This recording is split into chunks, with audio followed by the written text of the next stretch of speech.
এই অ্যাপোলজি আমরা মিনিমাম 3 বার দিয়েছি। প্রফেসর গোলাম আজম সাহেব দিয়েছেন, মৌলানা মতিউর রহমান নিজামী সাহেব দিয়েছেন, এবং আমি দিয়েছি। এই কিছুদিন আগে মাত্র এটিএম আজহারুল ইসলাম সাহেব যখন ফ্রি হলেন জেল থেকে, তখন আমি বলেছি শুধু 71 না, 47 সাল থেকে শুরু করে জামাতে ইসলামীর দ্বারা কেউ যদি কোনো কষ্ট পান, কারো দরে কোনো ক্ষতি হয়ে থাকে, আমি সব ব্যক্তি এবং সংগঠনের পক্ষে নিঃশর্তে আমি আপনাদের কাছে ক্ষমা চাই, আপনারা আমাদেরকে ক্ষমা করে দেবেন। আজকের দিন পর্যন্ত আমরা ভুল করি না। এই কথা বলবো কিভাবে? আমরা মানুষ, আমাদের সংগঠন একটা মানুষের সংগঠন।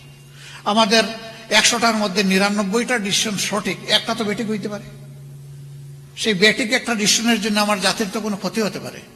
তাহলে সেই ক্ষেত্রে আমার কোনো ডিসিশনে জাতির ক্ষতি হলে আমার মাপ চাইতে অসুবিধাটা কোথায়?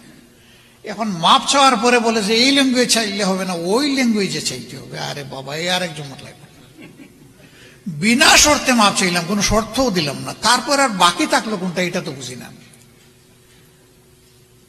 আজকে আবার একদম প্রকাশ্যে বলে গেলাম যে 47 থেকে শুরু করে 2025 সালের আজকে কত 22শে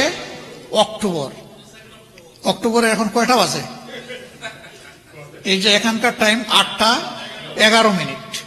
এই পর্যন্ত আমাদের দ্বারা যে যেখানে যত কষ্ট পেয়েছেন, আমরা বিনা শর্তে যারা কষ্ট পেয়েছেন তাদের কাছে মাপ চাই।